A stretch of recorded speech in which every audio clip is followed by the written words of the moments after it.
4.700 presos sin sentencia sufragan en la segunda vuelta, cuyo desarrollo será custodiado por unos 90.000 policías y militares. A 11 horas del inicio del silencio electoral, los candidatos finalistas cierran sus campañas. Luisa González en Manabí y Daniel Noboa en Cuenca. Los habitantes de Gaza sin energía, agua y alimentos, mientras el ejército israelí bloquea la frontera hasta que los terroristas de Hamas liberen a los rehenes.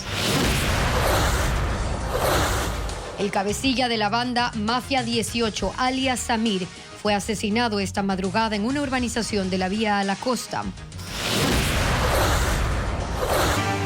Buenas tardes, amigos.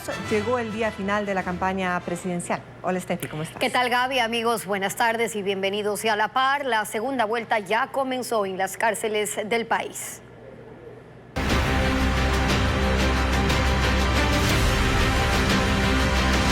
Elecciones 2023.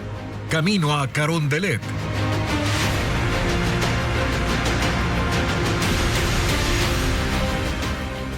Empezó el desplazamiento de 43.000 militares a los recintos electorales del país, incluso a los planteles ubicados en zonas tomadas por el crimen organizado en Guayaquil y Durán. Melín Ochoa con la información. Firmes a la izquierda. A las 6 de la tarde de este miércoles, los soldados salieron de los cuarteles militares. Por primera vez, el desplazamiento se da 4 días antes de los comicios. La meta es mantener el control de las 3.850 instituciones educativas en el país, empezando por los 162 planteles que están ubicados en zonas tomadas por mafias y microcárteles en provincias como Guayas, Manabí y Esmeraldas. Como en la guerra, los uniformados fueron en camiones con todos sus implementos de combate. El equipo de protección básica, que es su chaleco, su equipo de protección balística y su fusil y pistola. A las 8 de la noche, el primer pelotón llegó a la escuela Ciudad de Ibarra en el Guasmo Norte, que será recinto electoral de 25 juntas receptoras del voto. Esa zona es uno de los batallones de los narcos que intentan sacar cocaína por el puerto marítimo. Desde el día de hoy hasta el día domingo, en donde después de entregar todo el material electoral en la Delegación Provincial Electoral, termina nuestra labor de seguridad del proceso electoral. A las 10 de la noche, la unidad educativa Federico González Suárez de Durán estaba sitiada. El sector es crítico. Hace 3 semanas, por la ola delictiva, el plantel suspendió las clases presenciales y ahora es un recinto electoral. Allí los militares llevaron fusiles con mira telescópica y láser, que en caso de un ataque les permite identificar al objetivo. Una vez instalado, cada recinto electoral se convierte en un destacamento con régimen militar. Eso quiere decir que ninguna persona ajena al recinto puede acercarse. Cualquier persona sospechosa, cualquier persona que esté merodeando, inmediatamente es intervenida, registrada y de presentarse alguna novedad procedemos.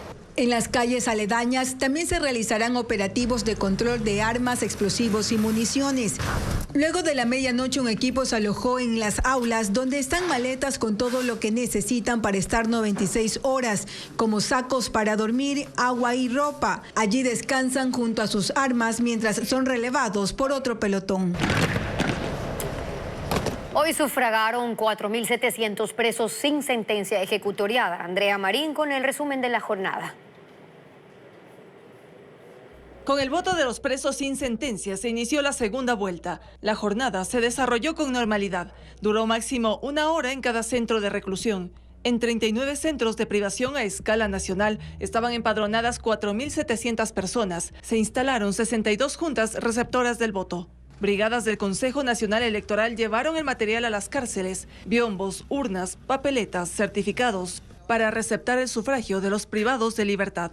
Estos votos serán escrutados una vez que concluya la jornada de votación general el próximo domingo 15 de octubre. El proceso se realizó en medio de estrictas medidas de seguridad.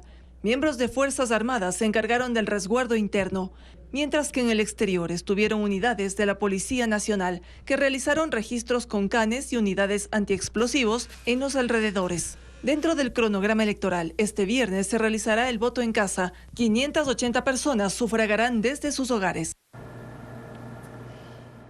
Y las elecciones de este domingo podrían no realizarse en 4 países.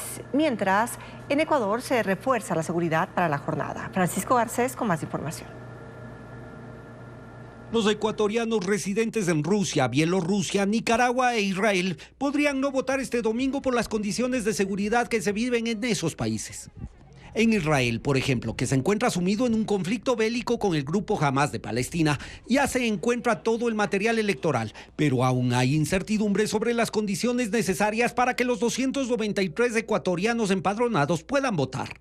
Que el Ministerio de Relaciones Exteriores nos emita un informe en el que nos pueda dar elementos para que asimismo el Pleno del Consejo Nacional Electoral decida si continuamos con la realización de los comicios en esta parte.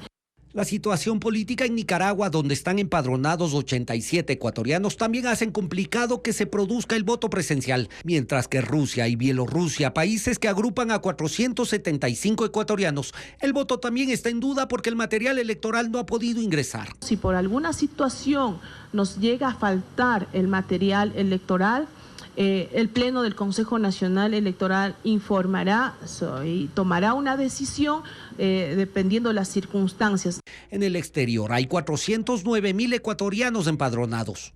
Al interior del país, en cambio, todo está listo para el proceso que será resguardado por más de 90.000 uniformados. De la policía serán 53.000 efectivos y más de 40.000 de las Fuerzas Armadas. A ellos se sumarán equipos de todos los organismos de atención de emergencias.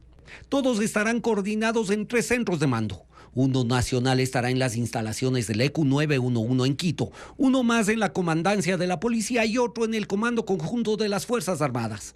Que se va a poner un componente más de personal de mantenimiento del orden público es en Guayaquil, Manabí, Esmeraldas, Guayas, Santa Elena, Los Ríos y El Oro. Un total en 161 recintos electorales se ha dado un poco más de prioridad en estas provincias. El operativo de seguridad en las calles del país inició este jueves y se extenderá hasta la tarde del lunes.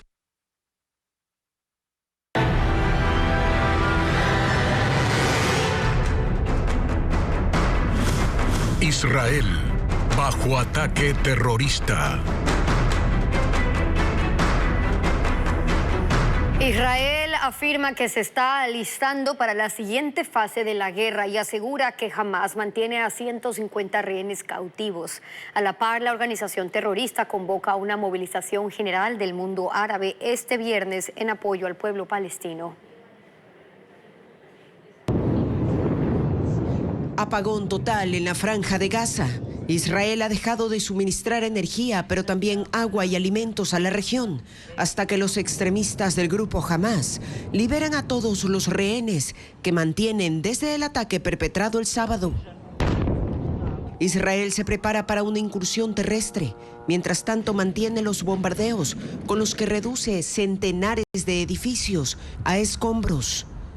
El secretario de Estado de Estados Unidos, Anthony Blinken, llegó a Tel Aviv para expresar su apoyo y dijo que estaban trabajando con Egipto para crear un corredor humanitario con el fin de que los heridos puedan ser evacuados.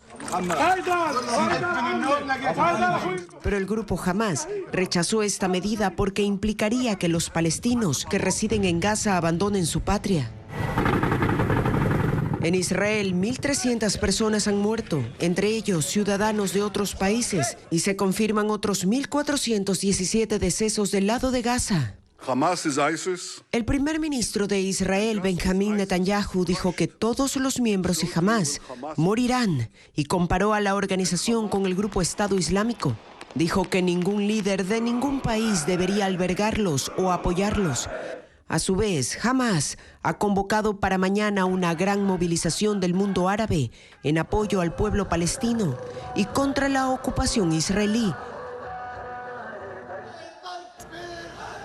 El conflicto entre Israel y el movimiento palestino Hamás podría escalar e involucrar a otros países.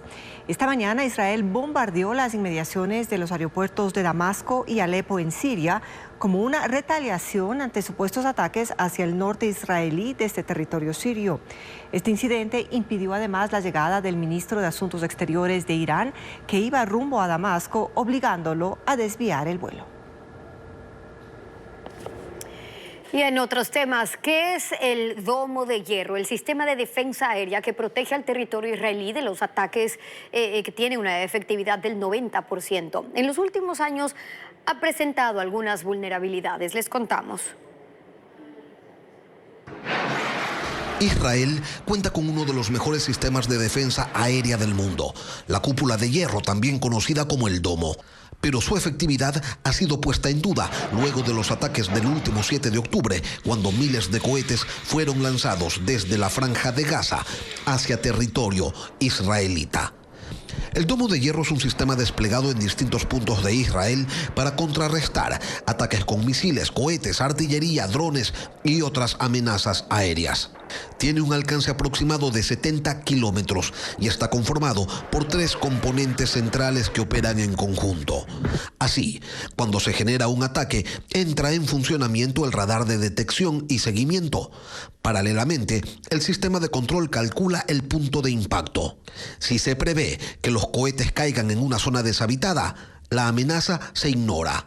Pero si se calcula que caigan en una zona habitada, lanzadores armados con 20 misiles los dispara automáticamente para interceptarlos.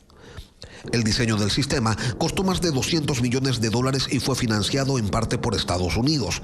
Su fabricante sostiene que es el sistema antimisiles más desplegado en el mundo y asegura que es efectivo en un 90% de los casos. Entonces, ¿qué pasó el 7 de octubre cuando decenas de cohetes impactaron en territorio israelí? Inicialmente, las fuerzas de defensa de Israel señalaron que el ataque de Hamás, que lanzó 3.200 cohetes, saturó el sistema.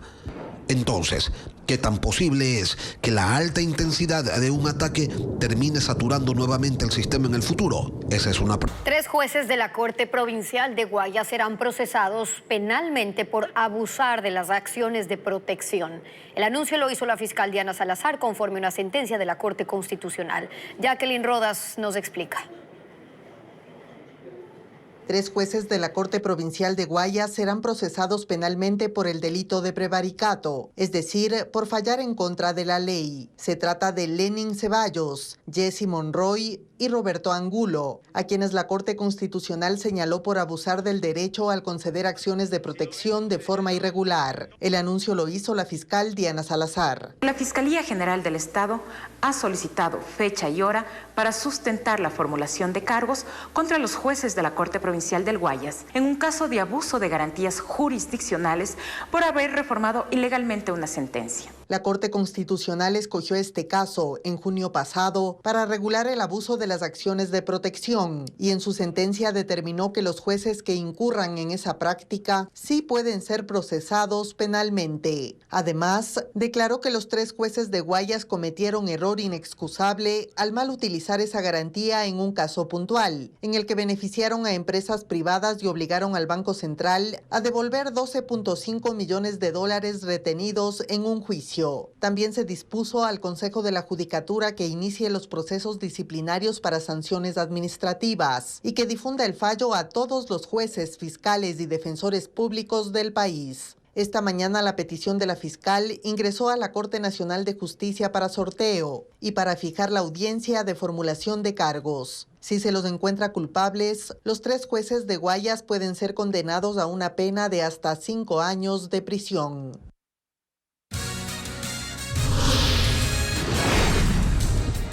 Hombres disparan contra casa de la exalcaldesa de Durán, Mariana Mendieta, que fue liberada el fin de semana. El caso tiene relación con su secuestro y ya le contamos.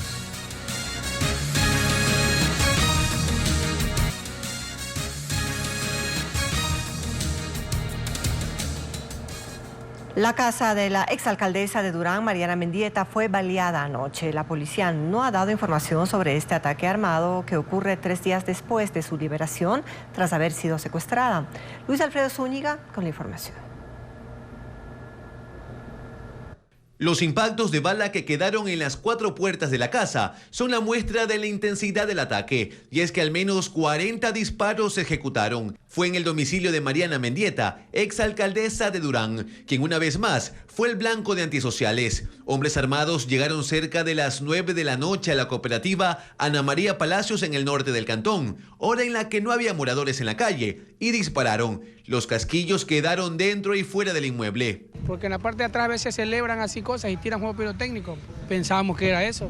Ya después la novedad que era que habían venido a disparar, no sé. La policía llegó al lugar, recogió indicios, pero no dio detalles del hecho. Sin embargo, no hubo heridos. El ministro del Interior, Juan Zapata, informó que Mendieta ya no se encuentra en Durán. Fue reubicada en otra ciudad para mantenerla a buen recaudo. Este hecho se da apenas 3 días después de que la exalcaldesa fuera liberada el pasado domingo en Milagro, tras ser secuestrada la mañana del jueves 5 de octubre en el sector del Divino Niño de Durán. El subcentro de salud de la parroquia Julio Andrade en Carchi colapsó por la llegada de 27 estudiantes desmayados. Es la tercera vez que ocurre un caso de ese tipo este mismo año. Ya superan los 80 alumnos afectados por una sustancia química que está bajo investigación. Los padres de familia exigen la intervención de las autoridades.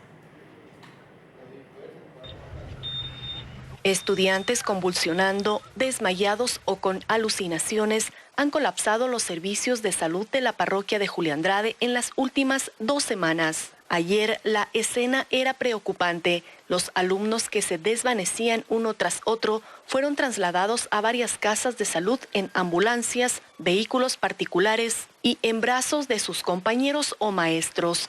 En total, 27 menores resultaron afectados. Los padres de familia no se explican qué es lo que está sucediendo en esta institución, pero las autoridades investigan si está relacionado con alguna sustancia química que fue hallada en exámenes de sangre de los estudiantes afectados. Porque desde el 28 de septiembre que se dio la primera decaída de nuestros estudiantes, han venido decayendo 1, 2 o 3 estudiantes cada día, pero eso nunca lo han dicho. Esperan a que caigan más de 20, más de 30, ahí sí dicen las autoridades, hay que aportar. Ayer más de 200 padres de familia realizaron un plantón junto a la unidad educativa que se ubica en la vía Panamericana. Quemaron llantas bloqueando el paso de vehículos, pues desde septiembre han reportado en total 80 estudiantes con estos síntomas. Las autoridades suspendieron las clases presenciales y pasaron a modo virtual. La vida de los 2.900 agentes penitenciarios está cubierta con un seguro privado. El Estado invertirá por año $1 millón para cubrir muertes y lesiones permanentes. Diego Puente con los detalles. Los guías penitenciarios tendrán seguro de vida. El servicio carcelario cerró un contrato con la aseguradora Alianza por $1 millón para cubrir a 2.910 agentes a escala nacional durante un año. En caso de muerte por cualquier tipo, sus familiares recibirán $30.000. Por incapacidad permanente o mutilación, una cifra similar. Por enfermedades graves o terminales, $4.000. Un informe interno del SNAI indica que el seguro era una necesidad debido a los episodios de violencia registrados en las cárceles desde el 2020. 5 agentes penitenciarios han sido asesinados este año fuera de las cárceles. Otros 5 sobrevivieron a atentados según información del Servicio de Rehabilitación Social. Los agentes reclaman armas para repeler motines carcelarios. Dicen que ellos han adquirido sus propios toletes y gas. La mitad de los guías tiene chalecos antibalas caducados y la otra mitad no los posee. El 2022 fue la última vez que se graduó una promoción de guías. 1.400 ingresaron al sistema. No ha existido un nuevo llamado para su formación, a pesar de tener un déficit de al menos 1.000 servidores. Un recién ingresado gana $817, con 8 años de experiencia $986, y el sueldo más alto alcanza los $1.212. En informes independientes se indica que algunos custodios son coimados o amenazados por las mafias que controlan las cárceles. Esta mañana, cerca de 60 transportistas pesados realizaron una protesta en la avenida 25 de Julio, una de las principales del sur de Guayaquil y que conduce al puerto marítimo. La medida fue para exigir seguridad ante los robos, las extorsiones, los ataques en las carreteras y en las inmediaciones de la terminal portuaria. Piden la militarización de estos espacios. Durante la manifestación bloquearon 2 carriles de la avenida. Se conoció que el gremio se iba a reunir con las autoridades del EQ 911 sobre este tema.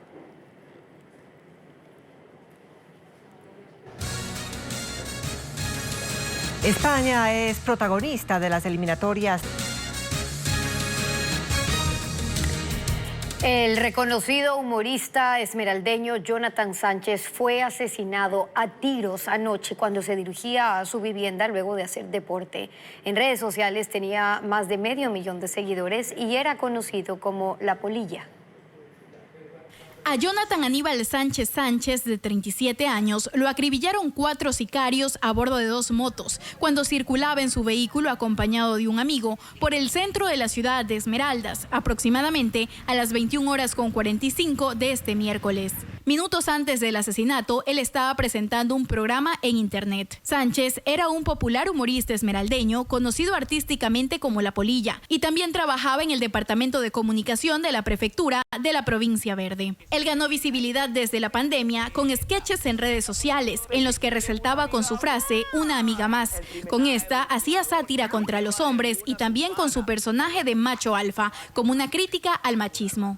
En TikTok tenía casi 500,000 de seguidores y en Instagram 165,000. Algunos de sus videos llegaron a tener más de 1 millón de reproducciones. Él había armado un equipo de producción con otros humoristas locales, pero no solo hacía contenido de comedia, también posteaba videos pidiendo paz para Esmeraldas y participaba de marchas contra la violencia. Hace una década fue elegido campeón nacional por contar chistes en concursos organizados por canales de televisión. Mucho antes de las redes sociales, Sánchez trabajó en Radio Gaviota a inicios del año 2000, cuando tenía tan solo 14 años e imitaba varias figuras políticas. También hacía ayuda social, entregaba kits de comida a personas de escasos recursos y promovía de forma gratuita negocios de emprendedores. Sus amigos manifiestan que era un hombre hogareño y religioso. El apodo de La Polilla lo tuvo desde muy pequeño y, según sus conocidos, lo llamaron así por su personalidad inquieta. Un hombre fue asesinado dentro de una urbanización de la Vía La Costa en Guayaquil. Según la policía, se trataría de George Samir Maestre Mena, alias Samir, cabecilla de un grupo de delincuencia organizada. El crimen ocurrió durante la madrugada de este jueves dentro de una urbanización del kilómetro 11.5 de la Vía La Costa. Según información policial, Jorge Samir Maestre Mena, alias Samir, fue sorprendido mientras dormía cuando fue atacado por 5 hombres que ingresaron hasta el segundo piso de la vivienda. El cuerpo fue encontrado en el suelo con un tiro en la cabeza. Estaba maniatado y la vivienda desordenada. Información policial y del portal de investigación y análisis del crimen organizado Inside Crime detallan que Jorge Samir Maestre Mena, alias Samir, de 36 años, era jefe de la banda Mafia 18, un grupo delictivo que contamina de cocaína los contenedores de carga de exportación en el sur de Guayaquil. Registra 6 procesos judiciales por asesinato y 1 por asociación ilícita. Según la policía, hasta el 2021, alias Samir habría sido socio de Leandro Norero en el envío de estupefacientes a través de los puertos. Norero fue asesinado en octubre de 2022 durante una masacre carcelaria en un centro de reclusión en Cotopaxi. Información de inteligencia policial detalla que Maestre Mena, alias Samir, también heredó las rutas marítimas para el tráfico de drogas, que creó Wilder Emilio Sánchez Farfán, alias El Gato, detenido en Colombia. Fortuna esperando por ti. Las alertas por robos de vehículos se han incrementado en más del 29% con respecto al 2022. Solamente el 30% de los autos robados están asegurados. Adriana Bermeo nos trae más cifras. La escalada de inseguridad en el país se refleja en el robo de autos. El ECU 911 recibió el reporte de 7.913 carros robados de enero a septiembre de este año. En el mismo periodo del 2022 se registraron 5.615 alertas. Según la Federación de Empresas de Seguros, solo el 30% de esos autos está asegurado. Su registro determina que los vehículos de gama baja son los más robados en el país. Entre ellos figuran los de marca Chevrolet modelo Aveo, Hyundai Accent y Kia Sportage. Las provincias donde hay más robos según la Fiscalía son Guayas el 50%, le sigue Pichincha con el 24%, Los Ríos 9%, Santo Domingo el 5% y Manabí el 4%. Se manejan distintos procedimientos dependiendo si es pérdida total o reparación de daños. En el primer caso es obligatorio presentar la denuncia ante la Fiscalía. De forma paralela, la aseguradora realizará una investigación sobre el robo. Los trámites toman alrededor de 3 meses. Del valor asegurado del vehículo, la empresa paga el 85% y el dueño deberá asumir el 15% como deducible. Cuando consecuencia del robo se producen daños en el automotor, el propietario del auto paga el 10% del total de la reparación o $200, el monto que resulte más alto.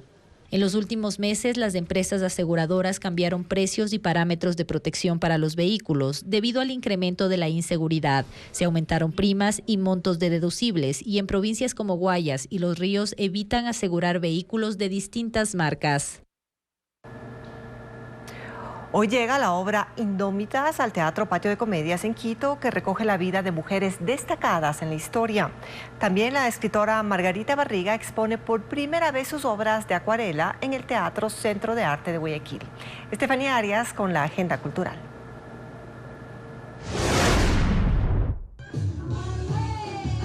Falta poco para el gran torneo internacional de brujas. Son Cleotilde y Matilde que vuelven a la sala Saruma del Teatro Sánchez Aguilar en San Borondón, con una obra cargada de hechizos y ocurrencias, dirigida por el actor Santiago Carpio. Toda la obra está ambientada en un cementerio. La competencia es como que unas olimpiadas de brujas en un cementerio. Fabo Doja protagoniza a la bruja Cleotilde y Ney Calderón es Matilde. La puesta en escena cumple 8 años sobre las tablas, por lo que en esta ocasión hay otros artistas invitados. Estará con nosotros Ricardo Belastegui, Samantha Gray, Luis Fernando García y Belu Hidrobo. Y la participación especial de Noralma Rips y, por supuesto, con Ney Calderón. Las funciones serán los jueves, viernes y sábados, del 19 al 28 de octubre a las 20 horas. Yo nunca pude entender. Es un recorrido por la vida de mujeres históricas: Frida Kahlo, Violeta Parra, Alfonsina Storni, Virginia Woolf y Simone de Beauvoir. La obra Indómitas, protagonizada por la actriz Tiana Borja, estará desde hoy en el Teatro Patio de Comedias en Quito. La actriz busca recoger el valor histórico, artístico y el pensamiento de estos personajes. Las funciones serán del jueves 12 al sábado 14 a las 19 horas. 2023. Camino a Carondelet.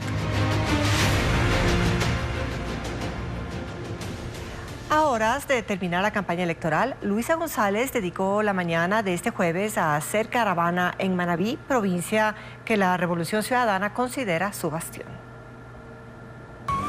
La agenda de la candidata Luisa González comenzó temprano en Chone con entrevista radial. Porque somos bastión de la Revolución Ciudadana. Luego encabezó una caravana que recorrió la avenida Carlos Alberto Aray y el centro del cantón. La ruta incluyó un breve paso por la parroquia Canuto, de donde es oriunda, para finalmente estar en Puerto Viejo, donde llegó con hora y media de retraso.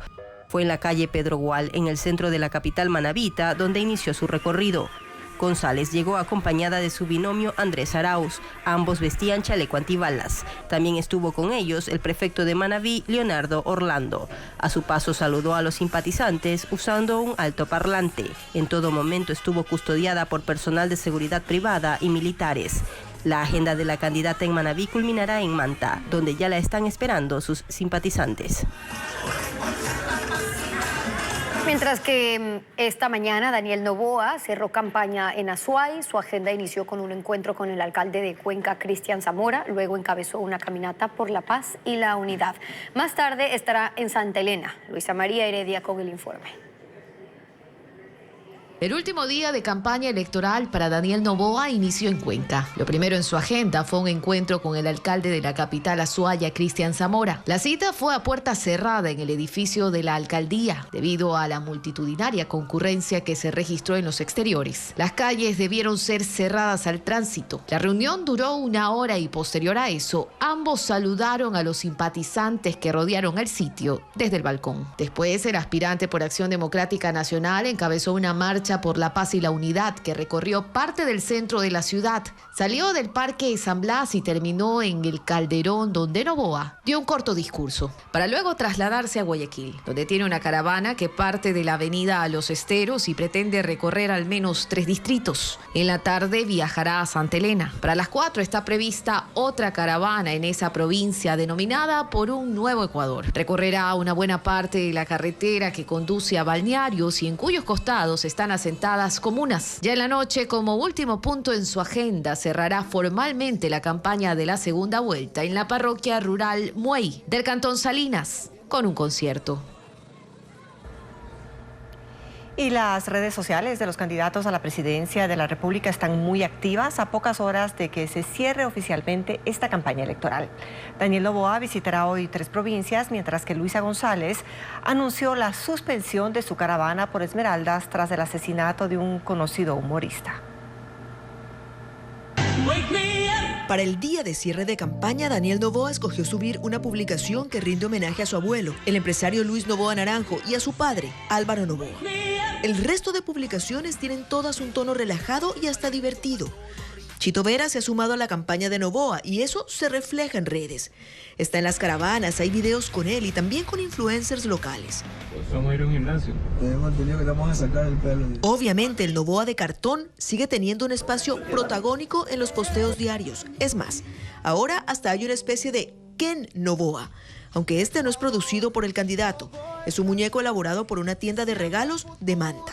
Incansable por ti. Luisa González comenzó el día con una publicación en X, en la que condena el asesinato del humorista Jonathan Sánchez, más conocido como La Polilla, ocurrido ayer en Esmeraldas. En sus otras redes, Luisa González ha ido contando sus actividades a lo largo de este día, el último de campaña. Está en Manabí, así que mostró lo que desayunó. Mi plato favorito. Bolón de maní. Mostró el inicio de su caravana y los lugares que ésta va recorriendo.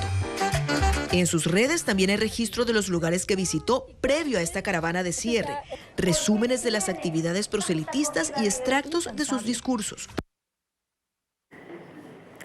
Y este domingo los ecuatorianos iremos nuevamente a las urnas y aquí tenemos algunas recomendaciones para una jornada segura e informada. Previo a las elecciones de este domingo hay que conocer y tomar en cuenta varias recomendaciones. Desde el mediodía de este viernes entrará en vigencia la denominada ley seca, es decir, la prohibición de venta y consumo de licor.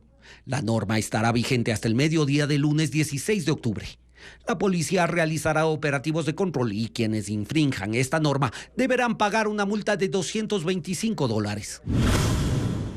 Para poder sufragar, los votantes deberán acercarse a su respectiva junta electoral portando la cédula de ciudadanía o el pasaporte, que son los documentos habilitantes. No importa si la cédula está caducada.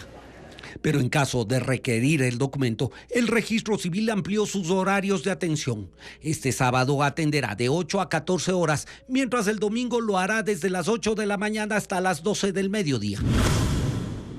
La seguridad en los comicios es una prioridad. Por eso hay disposiciones que seguir en los recintos electorales. Una de ellas es acudir sin bolsos, mochilas o cualquier tipo de bulto o equipaje. En estos casos, la disposición es que los agentes militares hagan una revisión exhaustiva antes de permitir el ingreso al recinto. En esta segunda vuelta se mantendrán los mismos sitios de votación de los comicios del 20 de agosto. Pero para consultar el recinto y la mesa en la que debe votar hay varias formas. Una es utilizar la página web del Consejo Nacional Electoral e ir al apartado para consultar el lugar de votación. Pero también se puede llamar al 02-381-5841, número en el que se puede consultar el sitio de votación.